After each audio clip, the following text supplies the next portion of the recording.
এই পৃথিবীর জমিনটা ধোঁকা, আসল জীবন তো ওইটা যাকে আল্লাহ জাহান্নাম থেকে বাঁচিয়ে জান্নাত দিয়ে দিয়েছে।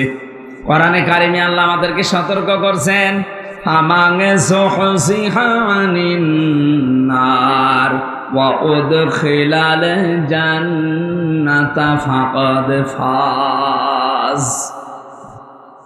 মানুষের জীবন তো সফল ওই লোকটা যাকে আল্লাহ জাহান্নামের কাজগুলো আস্তে আস্তে ছেড়ে দেওয়ার তৌফিক দেয় আর জান্নাতের কাজগুলো আস্তে আস্তে করার তৌফিক দান করে। আপনার জীবন সফল হবে তখন যখন আপনি বেশি দিন ক্ষমতায় থাকতে পারবেন। হ্যাঁ, কথা জবাব দেন না কেন? আপনার জীবন সফল তখন যখন পুরো ঠাকুরগাঁও আপনার নামে লিখে দেওয়া হবে। বলেন, আপনার জীবন সফল তখন যখন 2000 বছর আপনি হায়াত পেয়েছেন। না, বিশ্ব নবীর মতো এত বড় মহান মানব তিনি বেশি দিন দুনিয়ায় বাঁচেননি, মাত্র কয়েকদিন বেঁচেছিলেন দুনিয়ায় 63 বছর। অথচ 63 বছরের ভেতরে তিনি এমন এমন কাজে আঞ্জাম দিয়েছে, শুধু 63 বছর না, কিয়ামত পর্যন্ত তার জীবনী আলোচনা চলবে, কোল কিনারা শেষ হবে না। আর আমাদের এক একজনের বয়স 74 বছর, কারো 76 বছর, কারো 84 বছর, কারো 99 বছর। মরে যাওয়ার সঙ্গে সঙ্গে মানুষ লানত দেয়। এমন জীবন আপনি কেন গঠন করেন? ফামা বাকাত আলাইহিমুস সামাউ ওয়াল আরদু ওয়া মা কানু মুনজারিন। আল্লাহ পাক বলেন, এমন মানুষ দুনিয়া থেকে বিদায় নেয়, ওর জন্য আকাশেও কেউ কাঁদে না, জমিনেও কেউ আফসোস করে না, ওকে সময়ও দেওয়া হয় না। এই যে ওয়া মা কানু মুনজারিন, ওর জীবনে একটু সময় পাবে, সে সময়ও সে পায় না। আমি কিছু মানুষের জীবনী আয়াতের সাথে সূরা দোকানের 29 নম্বর আয়াত মিলিয়েছি। এমন এমন মানুষ বিদায় নিয়ে চলে যাচ্ছে। কয়েকদিন আগে যে অগ্নিকন্যা চলে গেল, আপনি বাংলাদেশে একটা মানুষকে দেখান যে মন থেকে তার জন্য কেঁদেছে, দেখান। আমাদের উচিত হচ্ছে এমন জীবন তৈরি করা যে জীবনে আসার সময় আমাকে দেখে মানুষ হেসেছিল, কিন্তু যাওয়ার সময় আমাকে দেখলে মানুষ যেন কান্দে। মানুষের ভেতরে এই সমস্ত গুণাবলীগুলো আল্লাহ দিয়েছেন, কিন্তু মুসল্লিরা এই গুণ থেকে, এই নিন্দনীয় দর্শনীয় গুণ থেকে মুক্ত থাকবে। তার মানে আমরা এখনো মুক্ত হতে পারিনি, আমরা কাঙ্ক্ষিত মানের মুসল্লি না, আমরা আন্দাজে নামাজ পড়ছি। আজকে থেকে সিদ্ধান্ত নেন, আপনার নামাজ এমন কায়দা শুরু হবে। হ্যাঁ, কয়েকটা পদ্ধতি আছে। আপনি এখন থেকে মাঝে মাঝে একটু লম্বা সেজদা দেবেন। এই 1.5 মিনিট, 2 মিনিট, 5 মিনিট না, আধা ঘন্টা, 1 ঘন্টা যদি সময় পান, 1-1.5 ঘন্টা একটা সেজদায় কাটিয়ে দেন। দেখেন পৃথিবীর ভেতরে আপনার সম্মান আল্লাহ আস্তে আস্তে বাড়াতে থাকবে।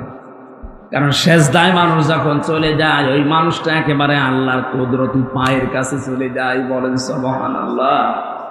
কোরআনে কারীম জানিয়েছে, মানুষকে আল্লাহর কাছে যেতে চায়, ওয়াসজুদ ওয়াকতারিব।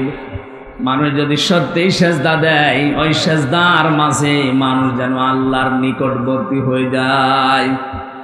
মানুষ এই যে ধনুক মারে, তীর ধনুক, ধনুক মারার সঙ্গে সঙ্গে 2টা মাথা যেমন এক হয়ে যায়। মানুষ যখন সত্যিকারের সেজদায় যায়, ওই মানুষটা আল্লাহর একেবারে কাছে চলে যায়। আমাদের উচিত হচ্ছে সেজদার মাধ্যমে আল্লাহর কাছে যাওয়া। কোন মুসল্লিদের ভেতরে দোষণীয় নিন্দনীয় গুণ থাকবে না? আল্লাযীনা হুম আলা সলাতিহিম দায়িমুন। পৃথিবীর ময়দানে যারা নির্ধারিত সময়ে সদা নামাজের ভেতরে থাকে, তার মানে 5 ওয়াক্তের জায়গায় 2 ওয়াক্ত পড়ে, 3 ওয়াক্ত পড়ে না, এরকম না। আয়াতের তাফসীরে আমি আর একটা কাহিনী পড়েছি। বিশ্বনবী জানিয়েছেন, কোন মানুষ যদি নিয়মিত কোনো আমল করতে থাকে, আমলটা যত ছোট হোক, ওটা আল্লাহর কাছে সবচাইতে দামি। এই জন্য 5 ওয়াক্ত নামাজ আপনি মাঝে মাঝে পড়বেন, মাঝে মাঝে বাদ দেবেন না। নির্ধারিত করে নেন, যেটা আপনার জীবনে মাস্ট বি একটা কাজ। কোন মানুষ যখন ফরজ নামাজের সেজদা বাদ দিয়ে দেয়, তখন আল্লাহ বলেন, ওর দায়িত্ব আমি ছেড়ে দেই। বলেন নাউযুবিল্লাহ। আমি মুসলমানদের কাছে বিশেষ করে নামাজের কথা বলি না। ফ্যানটা একটু ঘুরিয়ে দিন এদিকে। ডানের দিক। ঠিক আছে, কেন? কারণ মুসলমান দাবি করে যদিও নামাজ না পড়ে, তো কিসের মুসলমান বলেন? মান তারাকা সালাতান মুতাআম্মিদান ফাকাদ কাফারা। বিশ্ব নবী জানিয়েছেন যে লোকটা ইচ্ছা করে নামাজ ছেড়ে দিয়েছে ও কাফের হয়ে গেছে। এজন্য আমরা মুসলিম, আমরা যদি এখন কাফেরদের মতো নামাজের ওয়াজ করা লাগে, তাহলে আমরা কি কাফের না মুসলমান? সুতরাং আমরা যেন মুসলমান দাবি যারা করি নামাজটা বাদ না দেয়। আপনি সুন্নত নফল ওয়াজিব পড়তে পারছেন না, পরে পড়ে নেবেন, কিন্তু ফরজ নামাজ যেখানে যে অবস্থায় থাকেন, ওযু থাকলে ওযু করে পড়েন, ওযু না থাকলে ওযু করার দরকার নেই। যদি সিস্টেম না থাকে যে ওযু করার জায়গা এখানে নেই, তায়াম্মুম করারও জায়গা নেই, বিনা ওযুতে বিনা তায়াম্মুমে আপনি আন্দাজে নামাজ পড়বেন। যদি মনে হয় যে কোন দিকে পশ্চিম জানি না, দরকার নেই পশ্চিম ঠিক করা, কোন দিকে কাবা শরীফ জানি না, কিছু লাগবে না, যেই দিকে মুখ আছে ওই দিকে আপনাকে নামাজ পড়া লাগবে। কারণ আপনার মনটা আল্লাহ চাই। কি চাই বলেন বলেন? আজকে থেকে সিদ্ধান্ত নিয়ে বাড়ি যাবেন যে আমি মুসল্লি হতে চাই। জীবন একেবারে চলে যাক। হযরত ওমরের উপরে আল্লাহ এমনি খুশি হয়ে আয়াত নাযিল করেছেন কোরআনে, এমনি না। উনি যখন মারা যাচ্ছিলেন, এই যে চাকু মেরেছিল, ওনাকে ছুরি মেরেছিল, নাড়ি ভড়ি বের হয়ে গেছে। এরপরও যখন জ্ঞান ফিরেছে, জ্ঞান ফেরার সঙ্গে সঙ্গে জানিয়েছে সাহাবীরা, আমার নেতৃত্বে যে ফজরের নামাজ হচ্ছিল, 1 রাকাত হয়েছিল, বাকি 1 রাকাত নামাজের খবর কি? সুবহানাল্লাহ বলতে পারেন না? জীবন মরণ নিয়ে যেখানে টানাটানি, সেখানেও নামাজ বাদ দেননি। অথচ অনেক মহিলা আছে মুরগিকে হাঁসকে খাবার দিতে দিতে উনি মাগরিবের নামাজ নষ্ট করে ফেলেছে। সম্মানিত মা বোনেরা, সাবধান থাকবেন। মেয়েদের সন্তান যখন দুনিয়ায় আসে, প্রথমে কিন্তু রক্ত না, পানি দেখা যায়।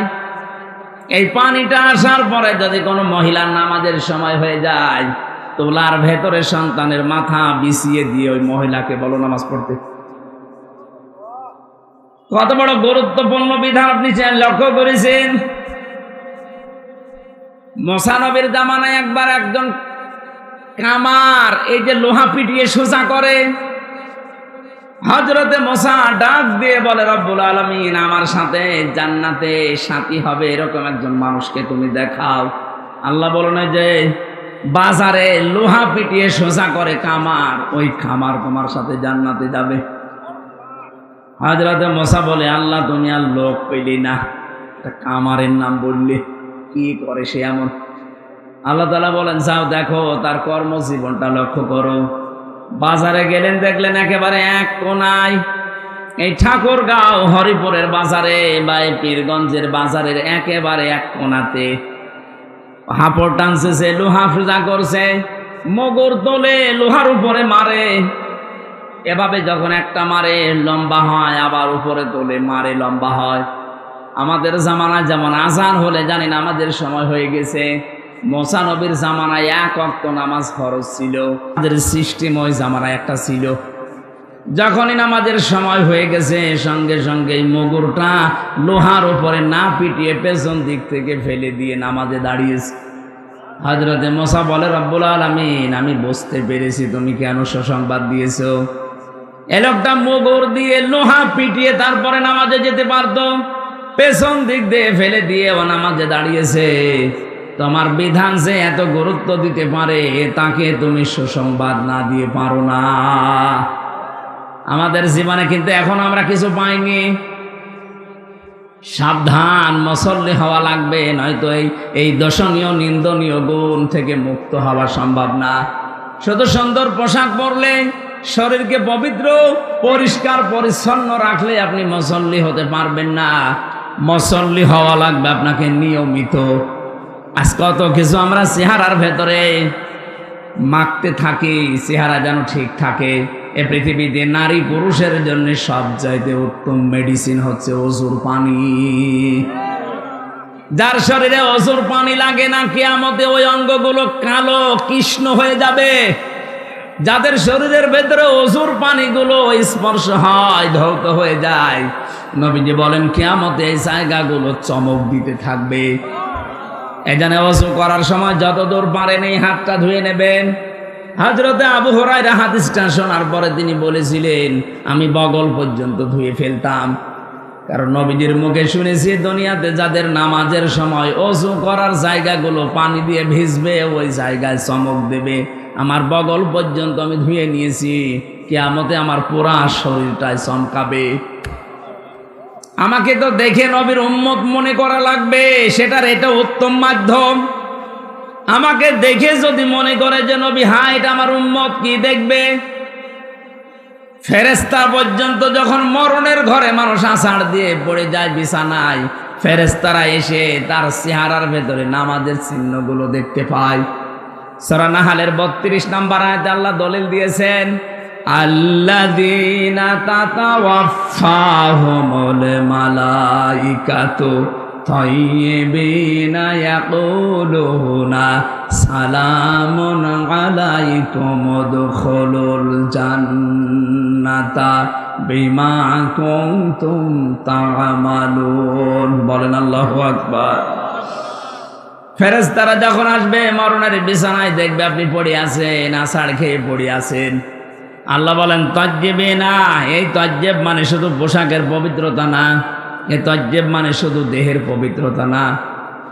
পোশাক আর দেহ তো পবিত্র করবেন, আপনার চিন্তা চেতনা আকীদা, আপনার কর্মজীবন, প্র্যাকটিক্যাল লাইফ, আপনার অর্থনীতি, সমাজনীতি, পরিবার নীতি, এগুলো সব থাকে পবিত্র, শিরিক কুফর বেদাত থেকে মুক্ত। এরকম একটা পবিত্র জীবন যখন ফেরেশতারা দেখবে, বলবে সালাম, শান্তি বর্ষিত হোক আল্লাহর বান্দা তোমার উপরে, উদখুলুল জান্নাহ, ওই জান্নাতে প্রবেশ করো, বিমা কুনতুম তা'মালুন, যেটা দুনিয়ায় করেছিলে তার প্রতিদান। সুতরাং আমরা মানুষ যেহেতু আজকে থেকে এমন মুসল্লি হওয়ার চেষ্টা চালাবো, এই দর্শনীয় নিন্দনীয় গুণ যেন আমার আস্তে আস্তে আল্লাহ দূর করে দেয়। বলেন আমিন। আল্লাহ এরপরে দিয়েছেন ওই মানুষগুলোর চরিত্র এমন হবে, ওয়াল্লাযীনা ফি আমওয়ালিহিম হাক্কুম মা'লুম লিস-সাইলি ওয়াল মাহরুম। ওদের সম্পদের ভেতরে গরিবদের হক থাকবে। এই যে দান, সাদকা, যাকাত, ফিতরা, এককালীন দানের মাধ্যমে আপনি যেগুলো দিতে থাকেন, এগুলো আপনি নামাজি, আল্লাহর পছন্দনীয় যে সমস্ত গুণগুলো আছে তার ভেতরে অন্যতম এটা। যদি করতে পারেন, মনে করবেন আমি আল্লাহর পছন্দের তালিকায় যাচ্ছি। আর যদি সম্পদের প্রতি মায়া মহব্বত বেশি হয়ে যায়, আপনি নামাজও পড়েন কিন্তু সম্পদের যে হক আদায় করেন না, আপনার সম্পদের দান নেই, সাদকা নেই, যাকাত নেই, এককালীন দান এগুলোও নেই, বুঝবেন আপনি আল্লাহর নামাজ আদায় করলে, রোজা আদায় করলেও কাঙ্ক্ষিত মানের মুমিন নামাজি হতে পারেননি। এরকম মানুষ দেশে নেই। ঠাকুরগাঁওবাসী, বড় দরদ নিয়ে কথাগুলো বলছি। আমি নিজে মানতে চাই আগে এই কথাটা, আমি আল্লাহর কাছে পছন্দনীয় হতে চাই, আমি আল্লাহর কাছে পছন্দনীয় হতে চাই। তাহলে বুঝবেন আমার সম্পদের চাইতে আমার আল্লাহর বিধানের প্রতি গুরুত্ব আমার বাড়বে। আমার সম্পদে আজ কত মানুষের হক আছে? আমার গলার ভেতরে যে 5 মণ 10 মণ 20 মণ ধান আছে, ওই 20 মণ ধান শুধু আমার জন্য না, ওর ভেতরে অনেক পশু পাখির খাবার আছে, অনেক গরিবের খাবার আছে। আল্লাহ আমার আমানতে রেখেছেন এগুলো তাদেরকে বিলিয়ে দেওয়ার জন্য। কথা বুঝতেছেন? কিন্তু এই কাজগুলো আজ হাজারো মানুষ দুনিয়াতে আমরা দেখতে পাই, এই মানুষগুলো সম্পদের এই মায়া মহব্বত আল্লাহর বিধানের তুলনায় এদের বেশি তৈরি হয়ে গেছে। এই জন্য আল্লাহ ওর চরিত্র থেকে এই নিন্দনীয় দোষণীয় গুণগুলো দূর করে দেয় না। বলেন নাউজুবিল্লাহ। এখানে যারা আমরা বসে আছি, আমি সহ 200 বছর পরে যদি আমার এই 2 তলা বাড়ি, যেটা এই বাড়িতে যদি 200 বছর পরে আমি এখানে আসি, এই যে বাড়ি দেখতে পাচ্ছেন, এটা 200 বছর পরে এই বাড়িতে যদি আপনি আসেন, এখানে হয়তো আপনার ছেলে নাতি ছেলে থাকবে না, তার ছেলের ছেলে থাকবে। আপনার ছবিও যদি টাঙানো থাকে, 200 বছর পরে 3টা জেনারেশন পার হয়ে এই বাড়িতে যারা বাস করবে, বলেন তো 200 বছর পরে এখানে আসলে বাড়িতে আপনাকে উঠতে দেবে? কি করছেন আপনি বলেন? আপনার সম্পদে যাদের হক আছে হকগুলো আদায় করে যান। এখানে দান করা লাগবে, সম্পদ সাদকা দেওয়া লাগবে, এর ভেতরে যাকাত আছে, আপনি দিতে চান না, জরিমানা মনে হয় আপনার কাছে। কিয়ামতে এই সম্পদগুলো যখন আল্লাহ আগুনের পাত বানাবে জাহান্নামে দিয়ে, সাপ বানিয়ে আপনাকে সবল দেবে আর বলবে আনা মাল, আমি তোর সেই সম্পদ। আগে থেকে সতর্ক করছেন পরীক্ষা নেওয়ার আগে। আমরা যারা এখানে পরীক্ষা দেই, এই পরীক্ষার্থী যারা, যেদিন পরীক্ষা শুরু হবে ওই দিন পর্যন্ত প্রশ্নপত্র দেয় না, যখন শুরু হবে তখন দেয়। অথচ আল্লাহ কত আগে আমাদের কাছে প্রশ্নপত্র পাঠিয়ে দিলেন। এরপরেও যদি কেউ ফেল করেন কিয়ামতে এসে কপাল পোড়া। কথা বলেন না কেন? আল্লাহ আমাদের জীবন এরকম নষ্ট যেন না হয়ে যায়, বলেন আমিন। রক্তের সম্পর্ক যারা ঠিক রাখে না, এ বাংলাদেশে এরকম মানুষ নেই? বলেন বলেন। এখানেও কত মানুষ বসে আছে যারা নামাজ পড়ে 5 ওয়াক্তের জায়গায় 6 ওয়াক্ত তাহাজ্জুদ মিলে, রোজা রাখে, হজ করে এসেছে, দান সাদগাও করে, কিন্তু আপন ভাইয়ের সাথে কথা বলে না। এরকম মানুষ যদি থাকেন হাত তোলেন তো। ও, এই এলাকা তো সব ভালো মানুষ বাস করে, আমি জানতাম না। ঠিক আছে ভাই, আমার ভুল হয়ে গেছে, আমি সরি। যদি কেউ থাকেন এরকম দুনিয়ার কোনো স্বার্থ নিয়ে মারামারি করে ভাইয়ের সাথে সম্পর্ক নষ্ট করে ফেলেছেন, বোনের জমি দেওয়া লাগবে বলে বোনের সাথে কথা বলে না। কথা বলে না কেন? আপনি নামাজ পড়েন, রোজা রাখেন, যাই করেন, হজ করে আসেন, আপনার হজ বাংলাদেশে আসেনি, জেদ্দার বিমানবন্দরে পড়ে আছে। সুতরাং এগুলো যারা করছেন এক্ষুনি জীবনকে পাল্টাবেন, নয়তো যত রকমের ভয় কিন্তু আল্লাহ আপনার ভেতরে দিয়ে দেবে। রাতের বেলা টয়লেটে যাবেন, তাও ভয়ে যেতে পারবেন না। আমি একবার নাটোর থেকে বাড়ি যাচ্ছিলাম, নাটোর, পুলিশ গাড়ি থামিয়ে বলছে, হুজুর গাড়ির সামনে মুফতি আমির হামজা লেখা আছে, এই জন্য গাড়ি থামালাম। কেন? ফু দিয়ে দেন। কিসের ফু? ডিউটি করছিলাম, হঠাৎ দেখলাম এই তাল গাছের ভেতরে কি যেন নড়ে উঠল। না, এ ফু দিয়ে হবে না, আপনি হয়তো কারো অধিকার নষ্ট করছেন, আপনার দ্বারা কোনো মানুষের হক নষ্ট হচ্ছে। আপনার দ্বারা যে সম্পর্কগুলো ছিল, হয় আপনার ভাইয়ের নাই, বোনের নাই, ছেলে মেয়ের নাই, যে কোনো আত্মীয় স্বজনের সম্পর্ক হয়তো নষ্ট হয়ে গেছে। এই জন্য আল্লাহ আপনার ভেতরে ভয় তৈরি করে দিয়েছে। আমি শুধু পুলিশকে বলি না, সবাইকে বলছি, যার সাথে যার রক্তের সম্পর্ক আছে এটা কিন্তু নফল না, এটা ফরজ। বিশ্বনবী বলেন, আল্লাহ সব কিছু তৈরি করার পর এই যে রেহেম, যেটা রক্তের সম্পর্ক, আত্মীয়তা, এটা আল্লাহর পা চেপে ধরেছিল। ডাক দিয়ে বলে, মাবুদ তুমি আমার সম্পর্কে তো কিছু বললে না, সবার সম্পর্কে কম বেশি তুমি কিছু বললে, যে আমি কি আমার সম্পর্কে কিছু বলবা না?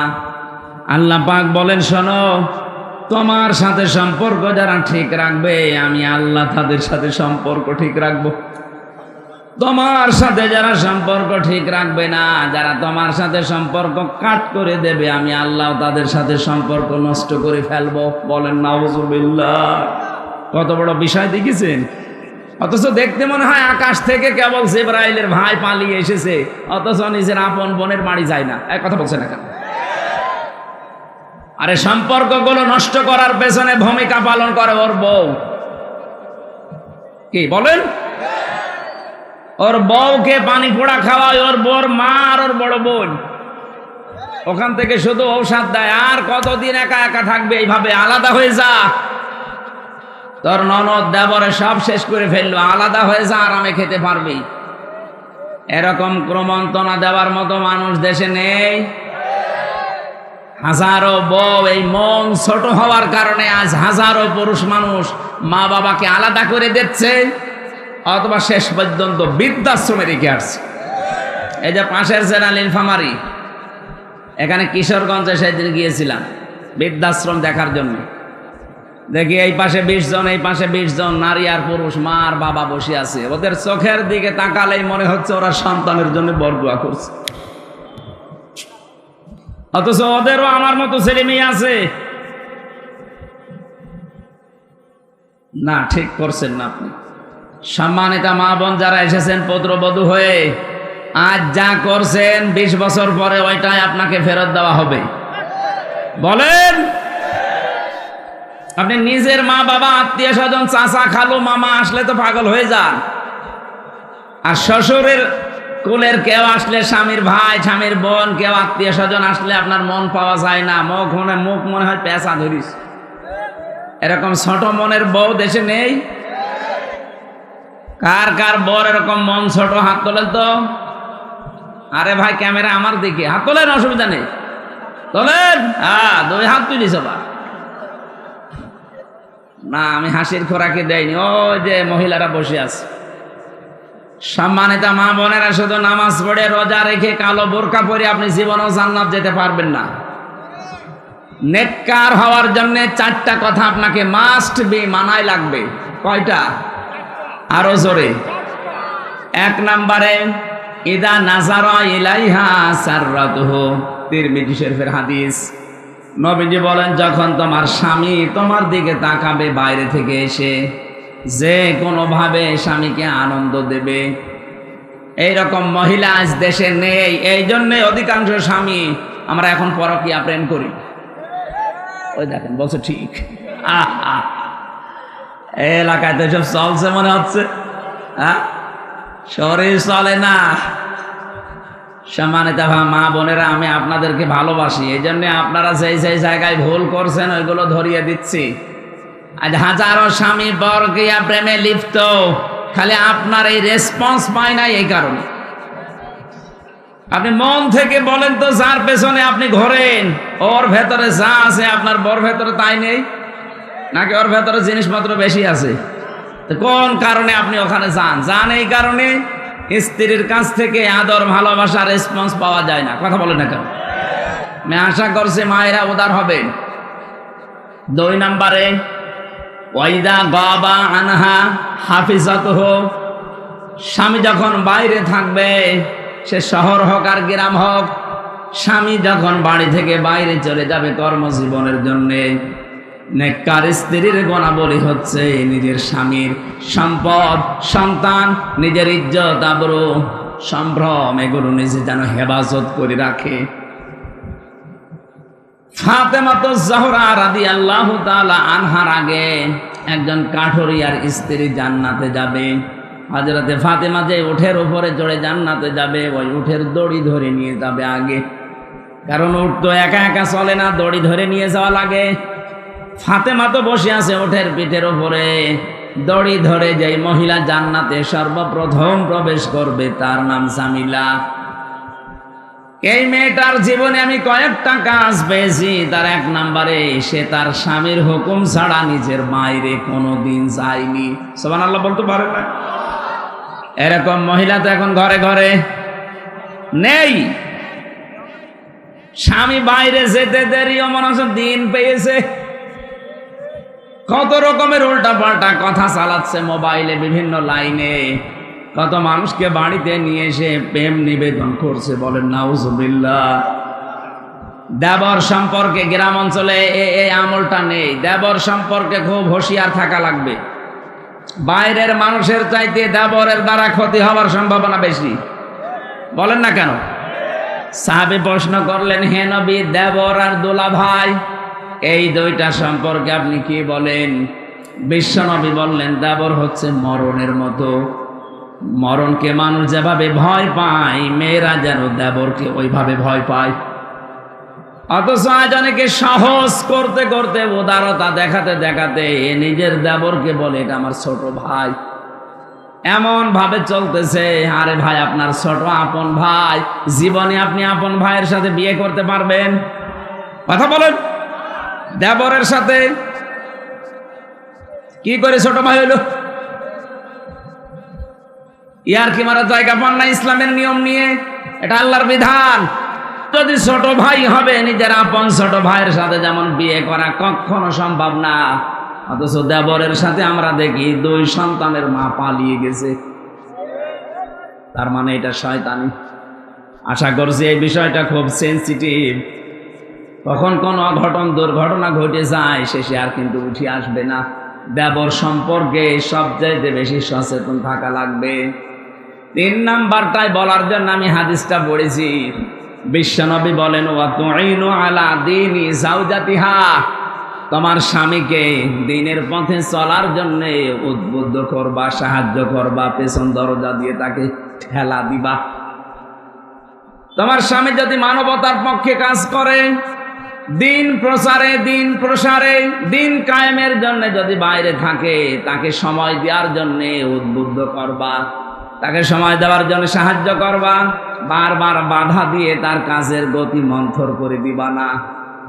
অথচ হাজারো স্ত্রীর কারণে স্বামী মানবতার জন্য, ইসলামের জন্য কাজ ঠিক মতো করতে পারে না। কথা বলেন না কেন? 4 নাম্বারটা বড় কঠিন বিষয়। আল্লাহর নবী জানিয়েছেন, এই পৃথিবীতে স্বামী যেটা পছন্দ করে ওটা যদি জায়েজ হয়, নেককার স্ত্রী হলে মাস্ট বি, জীবন চলে গেলে ওইটা পছন্দ করা লাগবে।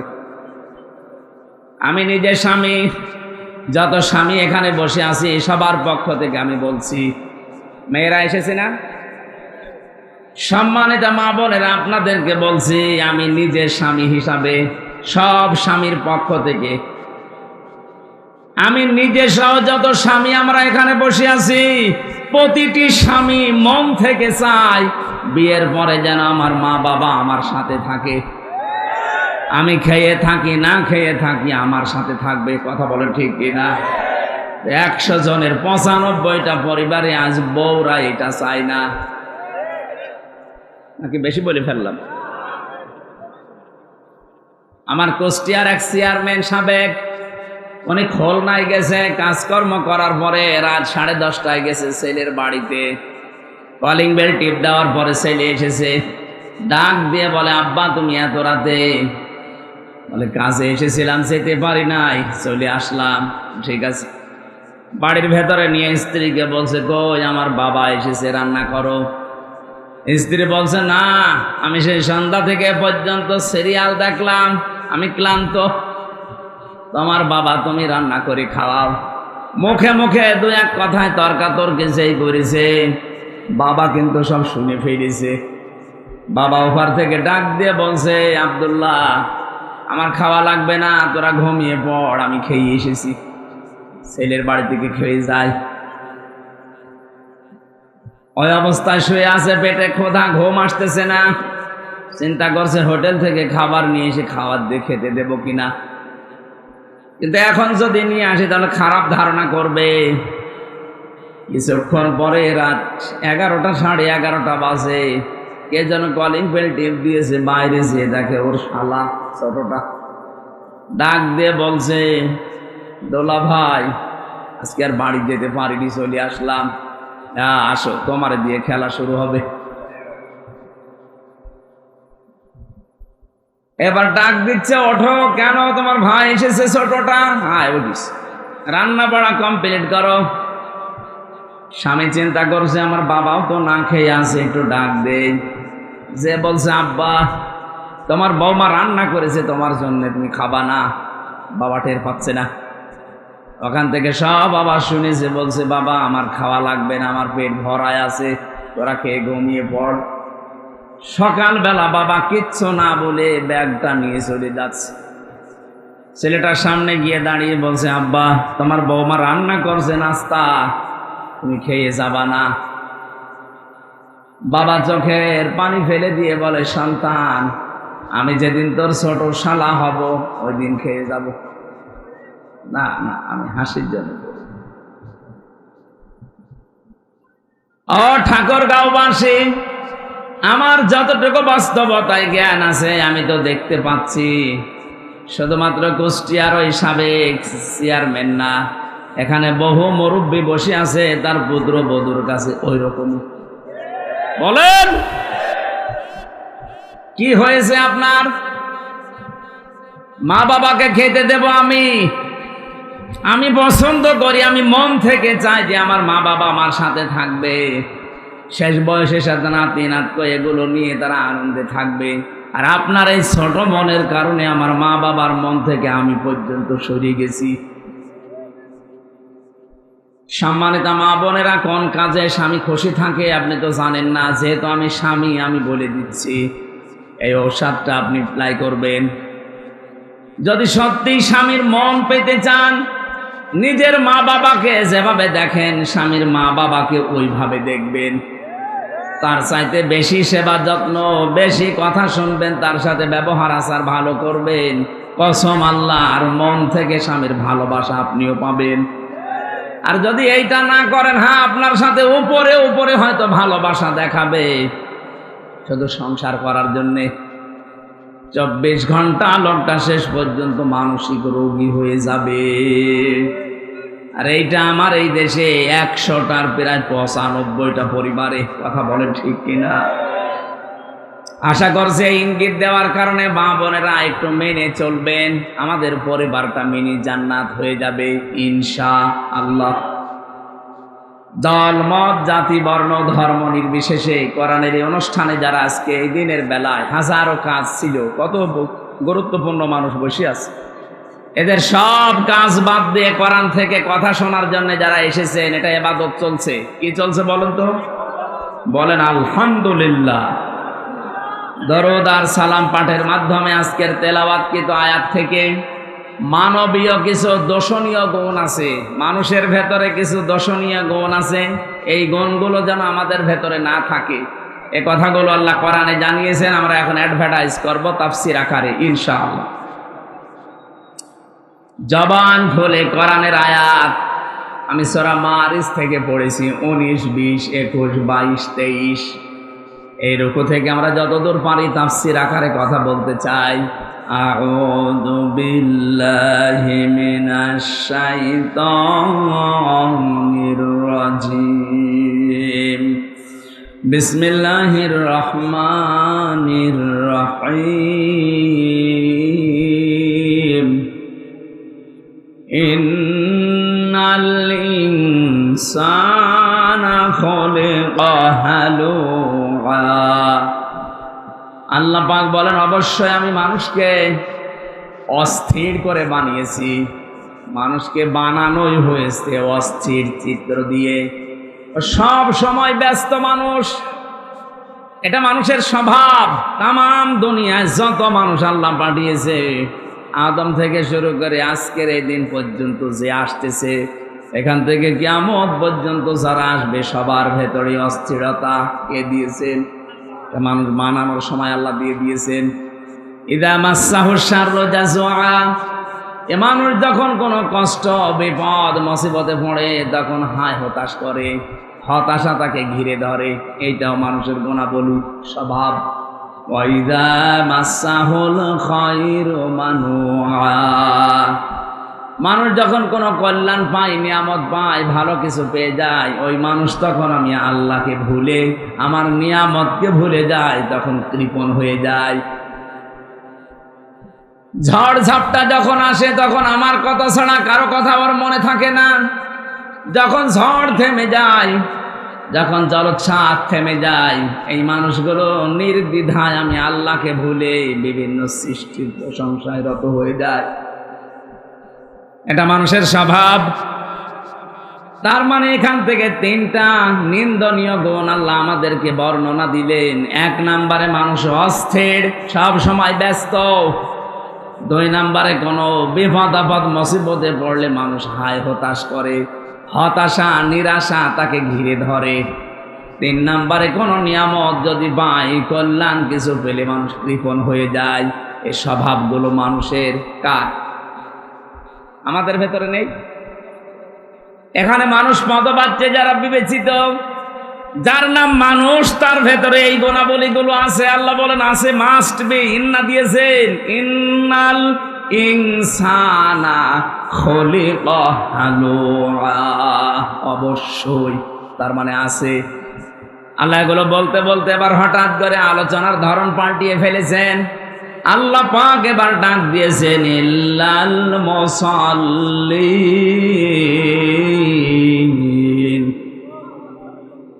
দুনিয়ার মানুষেরা এই গুণগুলো দুনিয়ায় সবার ভেতরে আছে, কিন্তু মুসল্লি যারা, তাদের ভেতরে এই গুণ নেই।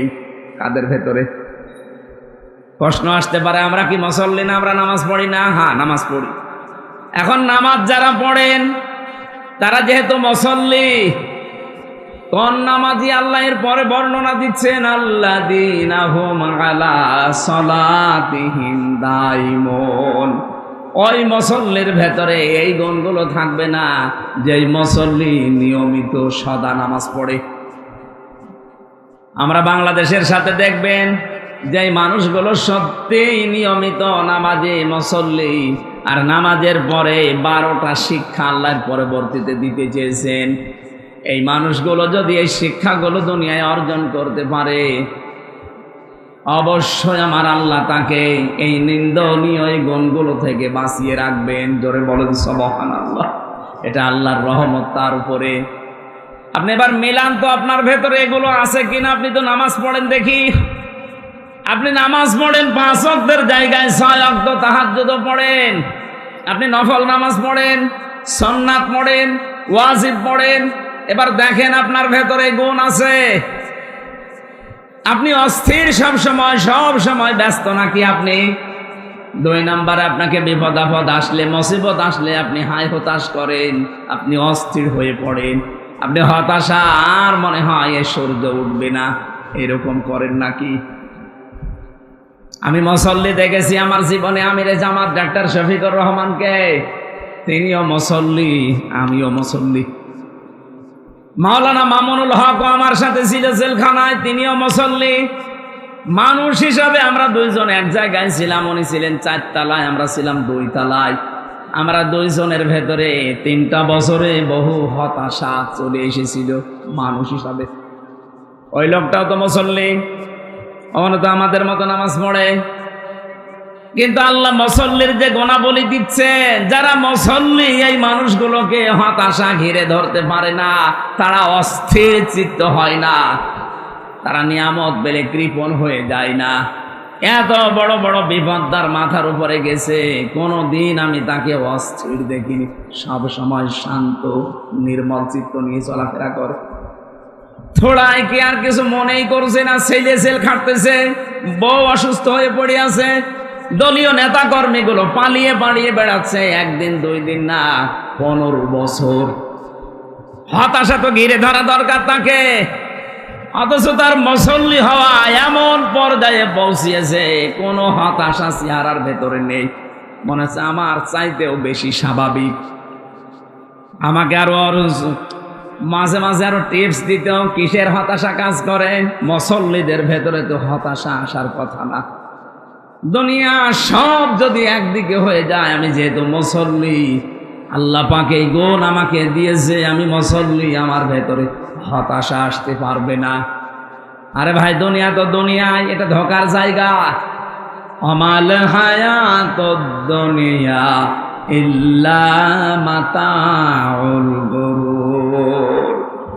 এই পৃথিবীর জমিনটা ধোকা, আসল জীবন তো ওইটা যাকে আল্লাহ জাহান্নাম থেকে বাঁচিয়ে জান্নাত দিয়ে দিয়েছে।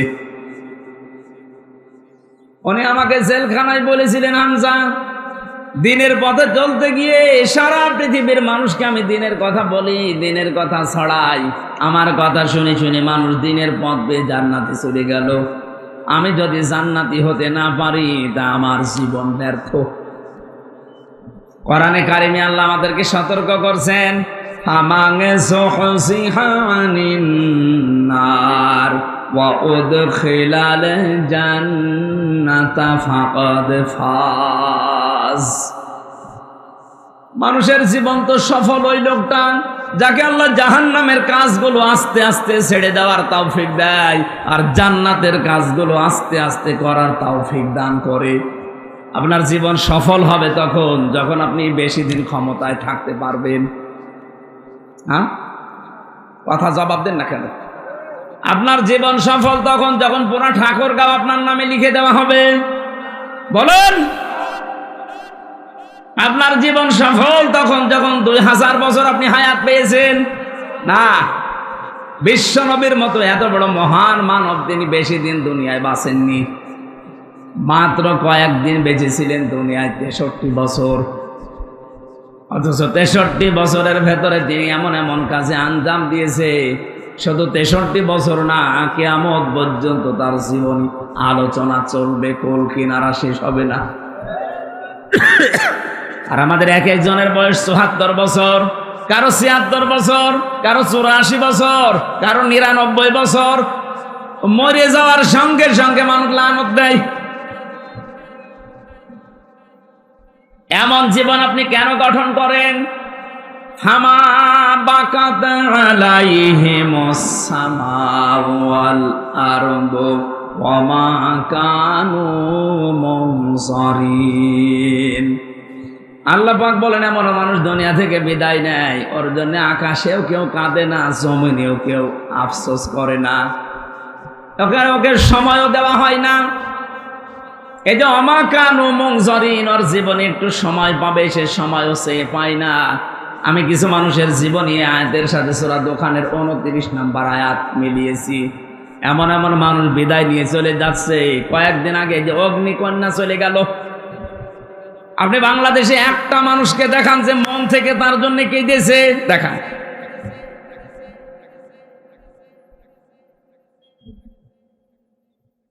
এই জিনিস কি ঠিক আছে?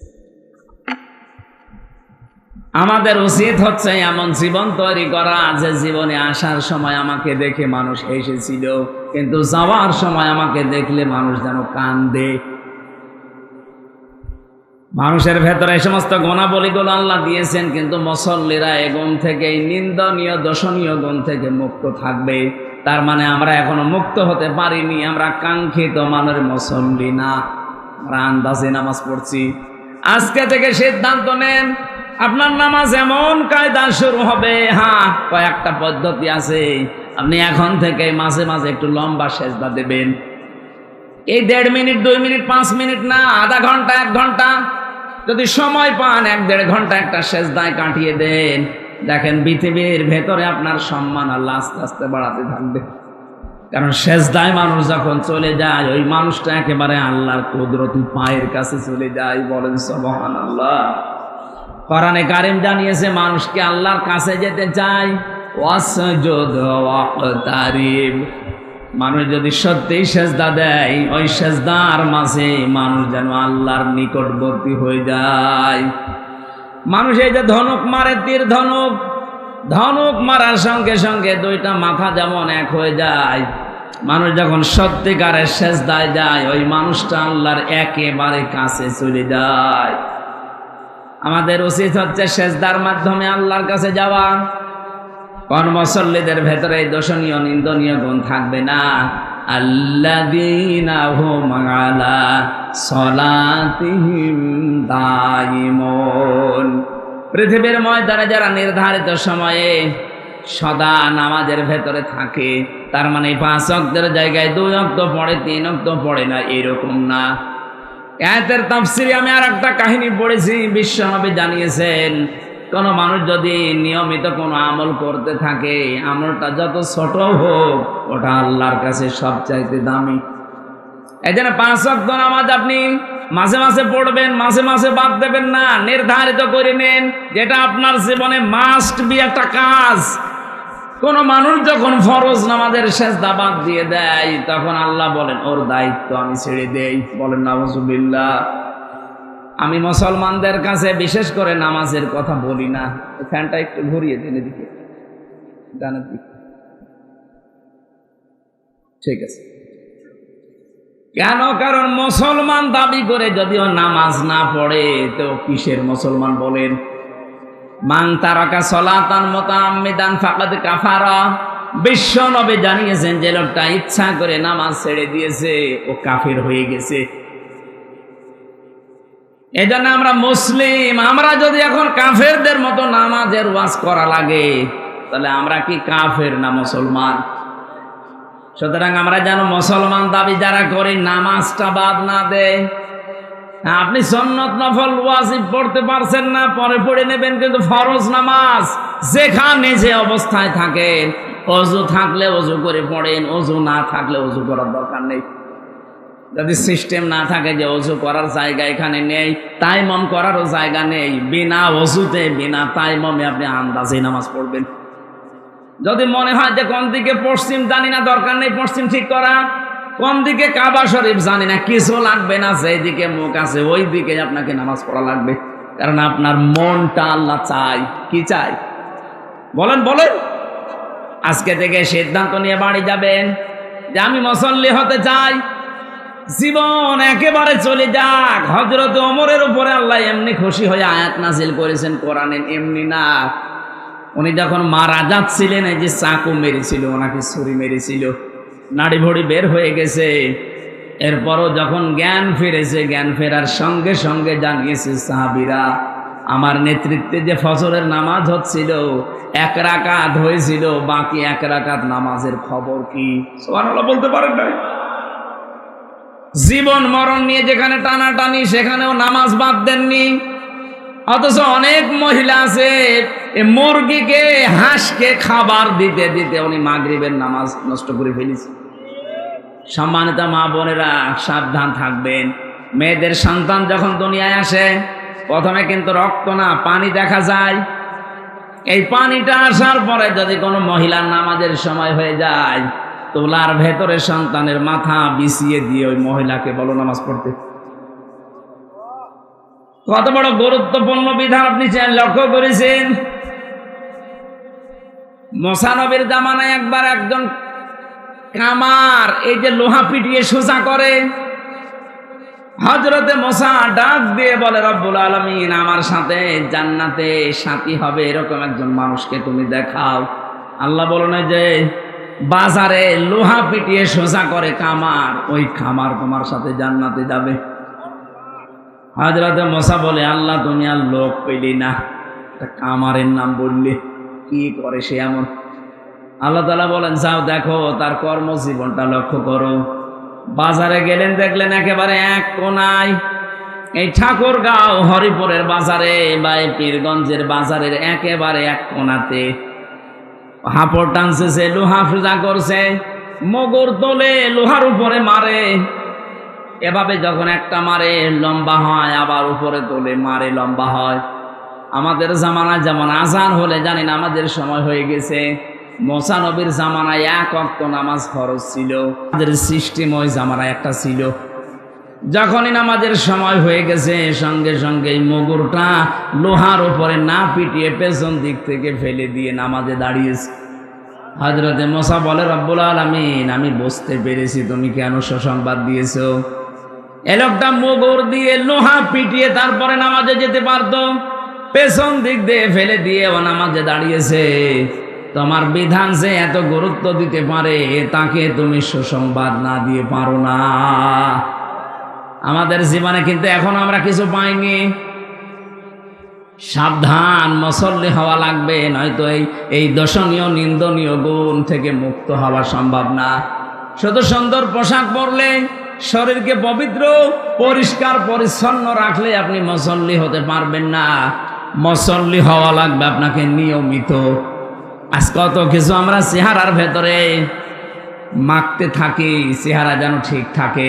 এ পৃথিবীতে নারী পুরুষের জন্য সবচাইতে উত্তম মেডিসিন হচ্ছে অজুর পানি। যার শরীরে অজুর পানি লাগে না, কিয়ামতে ওই অঙ্গগুলো কালো কৃষ্ণ হয়ে যাবে। যাদের শরীরের ভেতরে অজুর পানিগুলো স্পর্শ হয়, ধৌত হয়ে যায়, নবীজি বলেন কিয়ামতে এই জায়গাগুলো চমক দিতে থাকবে।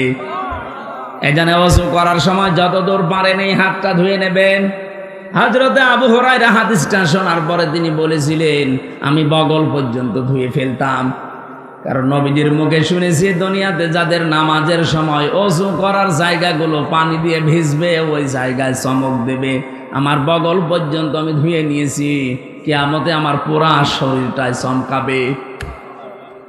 আমাকে তো দেখে নবীর উম্মত মনে করা লাগবে, সেটার এটা উত্তম মাধ্যম। আমাকে দেখে যদি মনে করে যে নবী হ্যাঁ এটা আমার উম্মত, কি দেখবে? ফেরেশতা পর্যন্ত যখন মরণের ঘরে মানুষ আছাড় দিয়ে পড়ে যায় বিছানায়, ফেরেশতারা এসে তার চেহারার ভেতরে নামাজের চিহ্নগুলো দেখতে পায়। সূরা নাহলের 32 নম্বর আয়াতে আল্লাহ দলিল দিয়েছেন, আল্লাযীনা তাতাওয়াফাহুমুল মালাইকাতু তাইয়িবিনা ইয়াকুলুনা সালামুন আলাইকুম উদখুলুল জান্নাতা বিমা কুনতুম তা'মালুন। বলেন আল্লাহু আকবার। ফেরেশতারা যখন আসবে মরণের বিছানায় দেখবে আপনি পড়ে আছেন, আছাড় খেয়ে পড়ে আছেন। আল্লাহ বলেন তাইয়িবিনা, এই তাইয়্যিব মানে শুধু পোশাকের পবিত্রতা না, এই তাইয়্যিব মানে শুধু দেহের পবিত্রতা না। পোশাক আর দেহ তো পবিত্র করবেন, আপনার চিন্তা চেতনা আকীদা, আপনার কর্মজীবন, প্র্যাকটিক্যাল লাইফ, আপনার অর্থনীতি, সমাজনীতি, পরিবার নীতি, এগুলো সব থাকে পবিত্র, শিরিক কুফর বেদাত থেকে মুক্ত। এরকম একটা পবিত্র জীবন যখন ফেরেশতারা দেখবে বলবে সালাম, শান্তি বর্ষিত হোক আল্লাহর বান্দা তোমার উপরে, উদখুলুল জান্নাহ, ওই জান্নাতে প্রবেশ করো, বিমা কুনতুম তা'মালুন, যেটা দুনিয়ায় করেছিলে তার প্রতিদান। সুতরাং আমরা মানুষ যেহেতু আজকে থেকে এমন মুসল্লি হওয়ার চেষ্টা চালাবো, এই দর্শনীয় নিন্দনীয় গুণ যেন আমার আস্তে আস্তে আল্লাহ দূর করে দেয়। বলেন আমিন। আল্লাহ এরপরে দিয়েছেন ওই মানুষগুলোর চরিত্র এমন হবে, ওয়াল্লাযীনা ফী আমওয়ালিহিম হাক্কুম মা'লুম লিস-সাইলি ওয়াল মাহরুম। ওদের সম্পদের ভেতরে গরিবদের হক থাকবে। এই যে দান, সাদকা, যাকাত, ফিতরা, এককালীন দানের মাধ্যমে আপনি যেগুলো দিতে থাকেন, এগুলো আপনি নামাজি, আল্লাহর পছন্দনীয় যে সমস্ত গুণগুলো আছে তার ভেতরে অন্যতম এটা। যদি করতে পারেন মনে করবেন আমি আল্লাহর পছন্দের তালিকায় যাচ্ছি। আর যদি সম্পদের প্রতি মায়া মহব্বত বেশি হয়ে যায়, আপনি নামাজও পড়েন কিন্তু সম্পদের যে হক আদায় করেন না, আপনার সম্পদের দান নেই, সাদকা নেই, যাকাত নেই, এককালীন দান এগুলো নেই, বুঝবেন আপনি আল্লাহর নামাজ আদায় করলে, রোজা আদায় করলেও কাঙ্ক্ষিত মানের মুমিন নামাজি হতে পারেননি। এরকম মানুষ দেশে নেই। ঠাকুরগাঁওবাসী বড় দরদ নিয়ে কথাগুলো বলছি। আমি নিজে মানতে চাই আগে এই কথাটা, আমি আল্লাহর কাছে পছন্দনীয় হতে চাই, আমি আল্লাহর কাছে পছন্দনীয় হতে চাই। তাহলে বুঝবেন আমার সম্পদের চাইতে আমার আল্লাহর বিধানের প্রতি গুরুত্ব আমার বাড়বে। আমার সম্পদে আজ কত মানুষের হক আছে?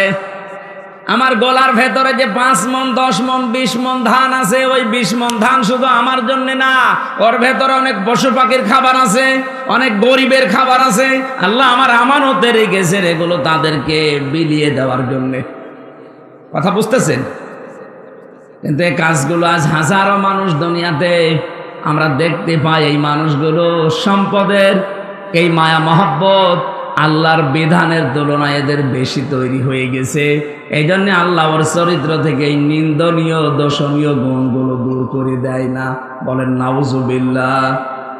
এখানে যারা আমরা বসে আছি আমি সহ, 200 বছর পরে যদি আমার এই 2 তলা বাড়ি, যেটা এই বাড়িতে যদি 200 বছর পরে আমি এখানে আসি, এই যে বাড়ি দেখতে পাচ্ছেন এটা, 200 বছর পরে এই বাড়িতে যদি আপনি আসেন, এখানে হয়তো আপনার ছেলে নাতি ছেলে থাকবে না, তার ছেলের ছেলে থাকবে। আপনার ছবিও যদি টাঙানো থাকে, 200 বছর পরে 3টা জেনারেশন পার হয়ে এই বাড়িতে যারা বাস করবে, বলেন তো 200 বছর পরে এখানে আসলে বাড়িতে আপনাকে উঠতে দেবে? কি করছেন আপনি বলেন? আপনার সম্পদে যাদের হক আছে হকগুলো আদায় করে যান। এখানে দান করা লাগবে, সম্পদ সাদকা দেওয়া লাগবে, এর ভেতরে যাকাত আছে, আপনি দিতে চান না, জরিমানা মনে হয় আপনার কাছে।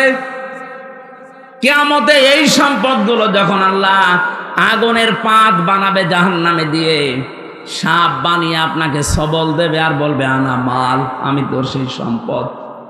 আগে থেকে সতর্ক করছেন পরীক্ষা নেওয়ার আগে। আমরা যারা এখানে পরীক্ষা দেই, এই পরীক্ষার্থী যারা, যেদিন পরীক্ষা শুরু হবে ওই দিন পর্যন্ত প্রশ্নপত্র দেয় না, যখন শুরু হবে তখন দেয়। অথচ আল্লাহ কত আগে আমাদের কাছে প্রশ্নপত্র পাঠিয়ে দিলেন। এরপরেও যদি কেউ ফেল করেন কিয়ামতে এসে কপাল পোড়া। কথা বলেন না কেন? আল্লাহ আমাদের জীবন এরকম নষ্ট যেন না হয়ে যায়। বলেন আমিন।